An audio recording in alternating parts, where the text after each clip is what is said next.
farmer, tayo po ay magtuturok na ng baka.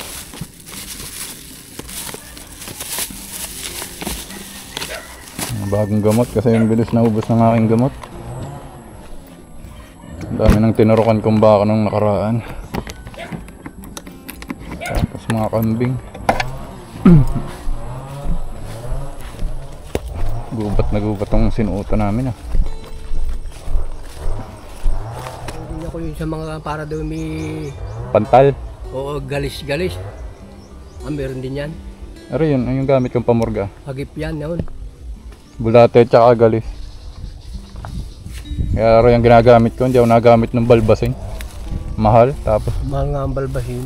mahal ay bulate lang naman na napapatay. Walang kulang yata 300 yun eh, ano? 269? 269 yung isang bote. Ilang turuan yun? Isang gamit lang yun sa isang baka. Isang gamit lang.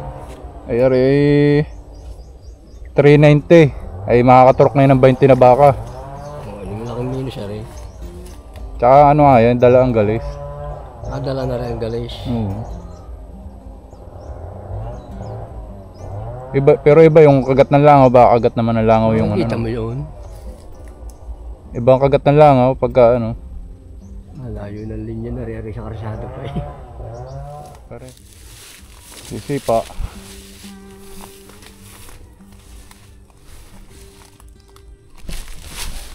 Ito pa.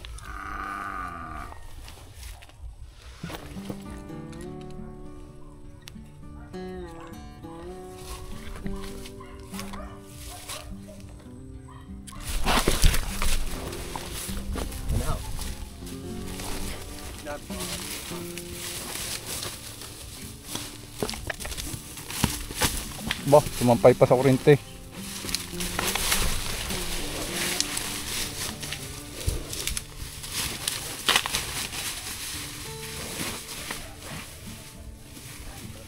Sakit. Masakit yung pamurga.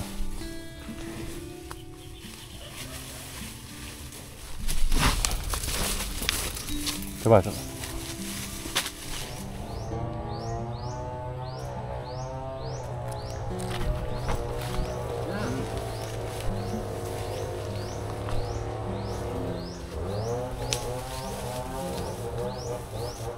Meanwhile, Ayan, bali ako po ay nandito na ho sa bahay, nakauwi na. Pagkatapos naming magturok doon sa may barangay Montesilio. At pakikita po sa inyo itong native na kambing. Ito pala po ay buntis, yung nabili ko ng nakaraan 3 months ago. Ayan, meron po tayong previous na native.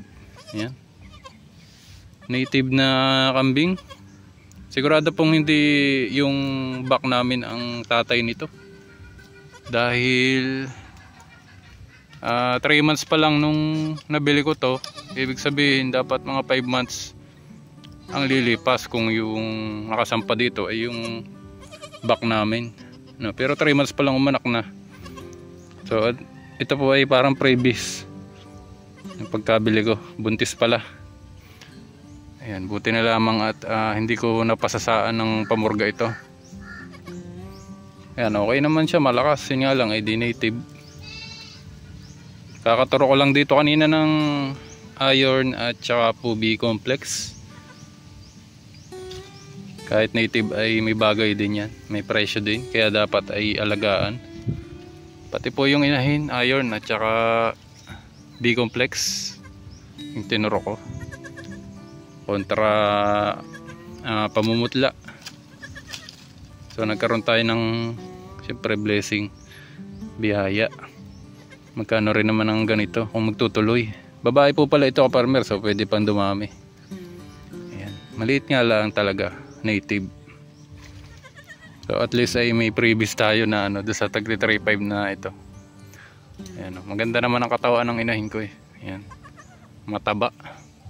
Hindi nga alam masyadong mapapaghalatang buntis gawa ng hindi ganun kasangkal yung kanyang dede. Pero may gatas naman po. Kasi kung walang gatas yan ay di wala na. Mga ilang araw lang to, patay na to. So bukas ay sisigla na to. Magtatatakbo na to na magtatatakbo. Ilang araw na rin naman to. Para mga 4 days old na to. So gusto ko nga palang ipakita sa inyo mga kaparmer yung aking setup kapag ako ay pumupunta sa gubat at nagtuturok ng mga baka at kambing. Para makita nyo ang itsura ko kapag ako ay nagtuturok. A few inches later. Yan, so isa pong magandang araw po ulit. Yan, pakikita ko nga po sa inyo yung aking pong setup kapag ako po ay nagtuturok ng baka o kaya naman ay mga kambing. Ngayon po ay ito po yung gamit kong camera. Ito pong action cam na to, action DJI Osmo Action 4. Yan, isa po siyang action cam.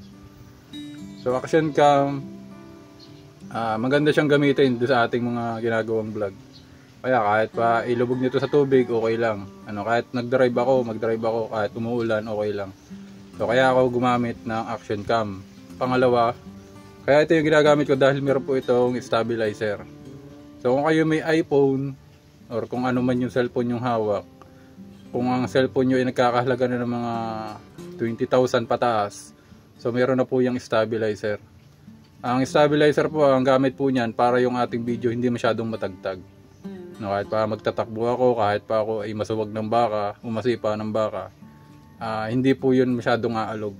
Depende po sa taas ng settings, sa taas ng setup. At ang kuha po nito ay nakaset up po siya ng wide angle. Wide angle, ibig sabihin malapad yung kanyang kuha. Parang kuha na ng ating mga mata yung kuha niya. Wide angle. So kaya siya naka wide angle mga kaparmer para makita nyo yung yung mga ano natin. For example, nagturok ako ng baka. So kung yung ulo ko nakabaling doon ng bahagya sa kaliwa, tapos yung baka nandito sa kanan. So medyo malayo. So hindi makukunan yung video. Hindi nyo makikita yung pagtuturok ko. O kaya for example, magtutusok ako ng ilong ng baka. So pupersahin ko yun. So pag pumersa ako, yung ulo ko babaling pa kaliwa, pero yung kamay ko nasa kanan. So para mapuwersa ko, kailangan ko talagang ibali yung katawan ko. Para maitusok ko yung pantusok. So sa tulong nito kaparmer, yung wide angle niya, makikita nyo pa rin. Kahit kaunti, kahit papaano. Hindi ko man matutukan ng maigi. Yung ginagawa ko, at least mahagip niya. So ang problema nga lang dito sa kamerang ito kaparmer, kapag wide angle, nagmumukhang maliit yung object, yung baka, yung tao, nagiging payat, nagiging maliit. Nagbumukha siyang maliit. So yung problema kapag naka wide angle.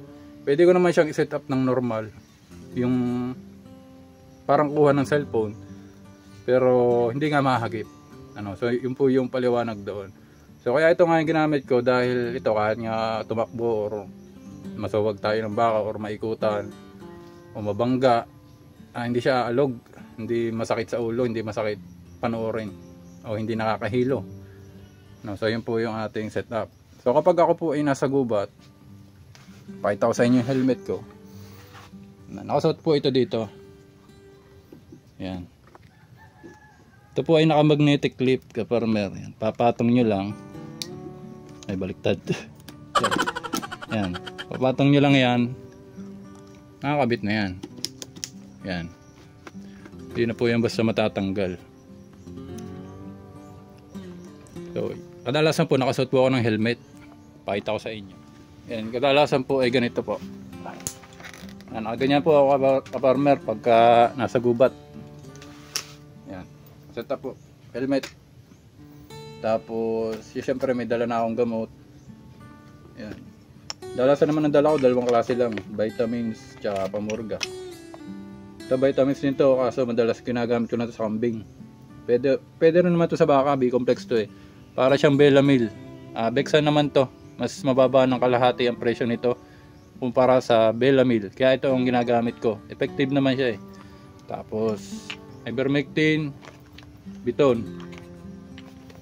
Yan. Ay, ang biton, tumaas na naman ang halaga. Ayan o. 65 ang itinaas niya. Pero mabalik tayo sa setup ko. Yan, ganyan po ang setup ko, kaparmer. So medyo mabanas lang siya. Pero ako naman, hindi naman ako pawisin gawa ng hindi naman ako ganun kataba. Tama lang yung katawan ko. Tapos dagdag protection din to, farmer, in case na masuwag ako ng baka, biglang tumalon, tumama sa mukha ko. So may protection ako. At saka nagda-drive nga. So kailangan naka-helmet lagi para sa safety na rin. Tsaka isa pa, farmer, itong camera to for security purposes, para recorded lahat ng biyahe natin, lahat ng nangyayari. Malaking tulong. Kasi ma-review natin kung ano yung naging pangyayari. Halimbawa, nagkabanggaan, nabangga ako, or ako yung nakabangga. So alam na agad, makikita na. So double purpose, farmer, for security at saka pang vlog na rin natin. Yan. So tanggalin ko na. Itong camera, madali lang siyang tanggalin. Yan, magnetic clip. Yan, tanggal na. Tapos tanggalin ko na helmet ko.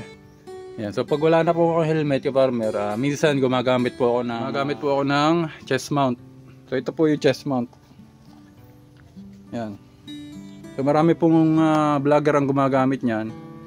Dahil ito ay hindi mo na kailangang hawakan yung camera. Parang kagaya na rin sa helmet, hindi na po kayo hahawak sa camera. So i-mount nyo na lang yung camera. Pwede rin may mount na nabibili para sa cellphone. May mounting na nabibili para sa ganito. Yan. So ito naman ay kasama na nung binili ko. Yan. Ma-mount nyo lang. Papatong nyo lang. Magnetic din yan. Yan. Hindi na yan basta matatanggal. Basta pantay yung kanya pagkakabit. Yan. So ito po sa dibdib. Yan. Kaya siya tinawag na chest mount. Pero ito, nung binili ko yung camera, hindi ito kasama. Binili ko ito sa online. So itong camera sa SM ko pa binili. SM Lipa. Kasi wala akong mahanap sa may Santo Tomas. Ang marami ay GoPro. Ang GoPro naman ay sobrang mahal, pero kaparehas lang naman nito. Mas magaling pa nga ito, camera na to.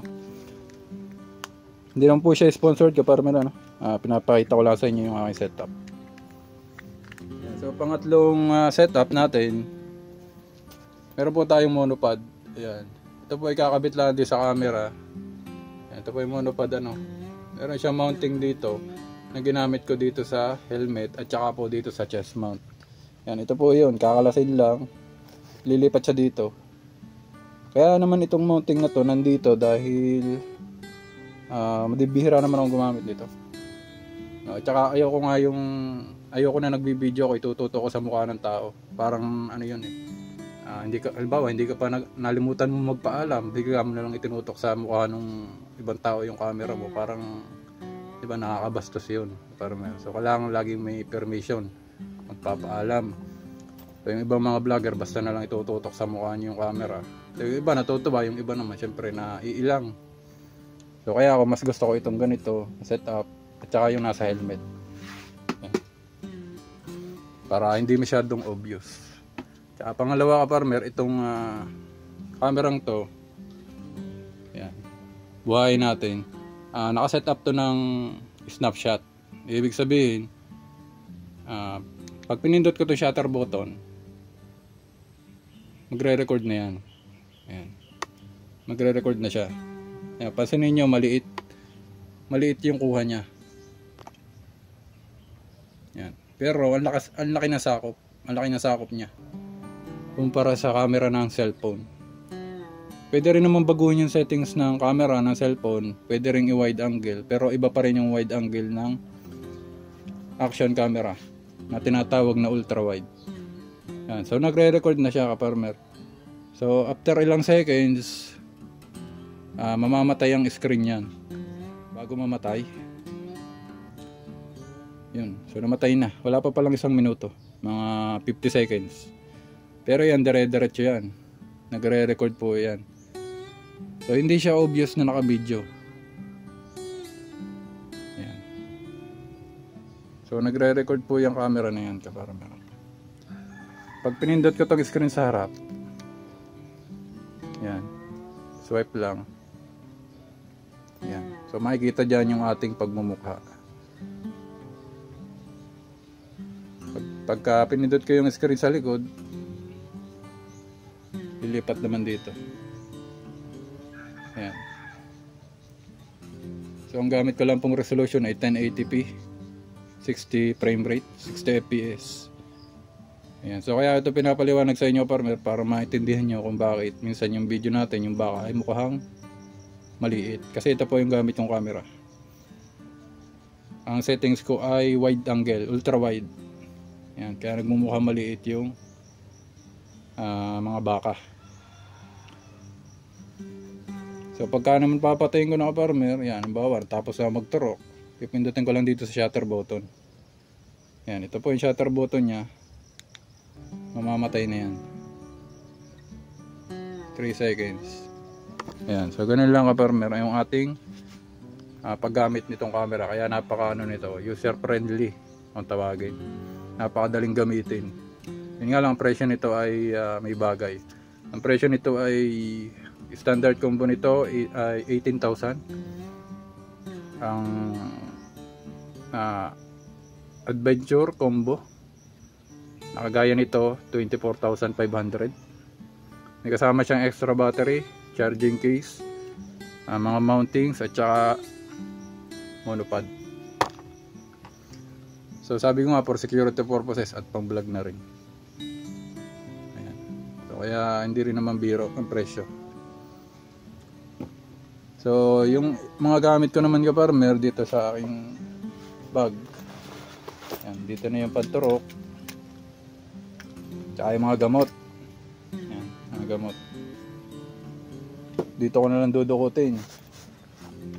Kutsilyo. Ayan. Gamit kong kutsilyo. Talas po ito. Pero syempre naka-jacket ako kung nasa gubat. Yan, inubad ko lang yung jacket ko gawa nang hindi naman tayo bilad sa araw ngayon. Yan. So naka-jacket tayo pag nasa gubat. Yan, medyo mabanas nga lang. Pero yun nga, sabi ko hindi naman ako ganun kabanasin. Hindi naman ako ganun kataba ka farmer. Tama lang yung katawan ko. Kaya pinakita ko lang yung setup. Ngayon ka farmer, kung ililipat ko yung camera dito sa helmet ko. Yan, minsan hinuhubad ko na itong helmet pagka ako'y maglalakad sa gubat. So ngayon hawak ko yan. Yan, hawak ko yan ganyan.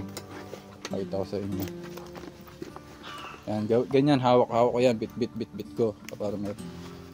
So minsan nakaangat yan. Yan, pero ipapantay natin. Yan, ganyan ang itsura niyan. Hawak-hawakin sa gubat minsan. Pag ako'y talagang binabanas na. So ngayon, bubuhayin ko. So habang ako'y naglalakad ka farmer, ganyan ang itsura niya. So mababa yung kuha niya.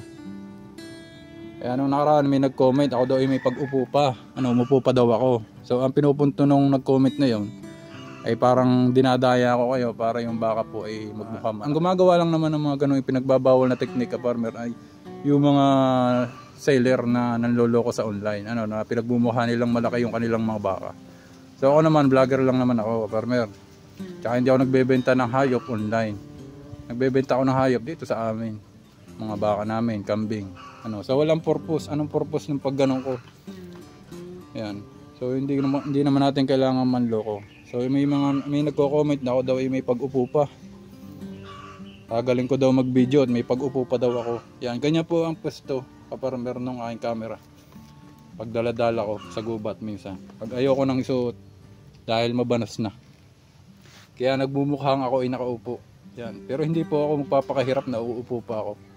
Para lamang yung baka ay mapagmukha akong malaki sa inyong paningin. Hindi ko naman ho kailangan gawin yun kapag gawa ng hindi nga ako nagbebenta ng baka sa online. Hindi naman natin kailangan manloko ng kapwa natin para lamang mapagmukha nating malaki yung mga baka natin.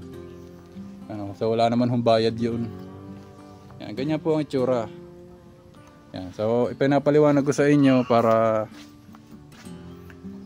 maintindihan nyo at maunawaan kaparmer kung paano natin ginagawa yung ating mga video. So ayan lang kaparmer, sana ay nakita nyo. Yan. So ako hindi talaga pong hindi ako masyado naghaharap sa camera. Tayo ko nga ng mga kimukha ay palagi nasa camera. Ayan. So kaparmer ay sana naunawaan nyo, no? Medyo maproseso din yung paggagawa natin ng bawat vlog, bawat video. Tsaka kumukonsumo siya ng oras, kumukonsumo ng siyempre data, wifi load. So, sa mga gusto nga palang mag-vlog, ayan, makikita nyo yung ating setup, nakita nyo yung ating setup. Yan ay setup ko lang. So depende yung vlog nyo kung anong inyong paggagamitan. Kung kagaya nung sa akin, maganda yung ganun setup kasi hindi nyo na kailangan ng taga-video. Ngayon, kung kayo naman ay nagluluto lamang sa bahay or meron kayong kakilala na hindi pasmado ang kamay, ay di yun ang inyong kausapin at magpa-video kayo. Mas maganda yon. Tsaka para kita yung inyong buong katawan, kita yung paglalakad nyo, kita yung inyong mga galaw, kung paano nyo ginagawa yung isang trabaho. So ako, ayoko naman nang ako'y magtatawag pa ng taga-video, layong-layo nang ako'y pupuntahan. Tapos siyempre babayaran ko pa yon, pakakainin. Tsaka halimbawa man na may mangyaring masama, di ba? Halimbawa aksidente ako sa daan, di may kasama pa ako na aksidente. Ay kung ako na lamang, ay di walang kadamay. So sa mga gusto mag-vlog nga pala, farmer, sinasuggest ko na wag na muna kayong bibili ng mamahaling camera kagaya nitong nasa akin. Bumili na lang kayo ng or gamitin nyo na lamang yung inyong hawak na cellphone. Okay na yan. Ang camera ng cellphone ay napakagaling na camera. Ang problema nga lang syempre matagtag at saka medyo delikado siya kung kagaya ng vlog ko yung gagawin nyo. Kasi pag nabangga kayo ng baka, pwedeng tumalsik yung cellphone nyo, pwedeng mabasag, pwedeng masira. Kaya gumagamit ako ng action cam. Yan. So ganun lang ka-farmer. Maraming salamat sa inyong oras. Sana ay nakakuha kayo ng diskarte ulit sa akin. Hanggang dito na lamang po at God bless po sa ating lahat. Mag-iingat po kayo. Happy farming po.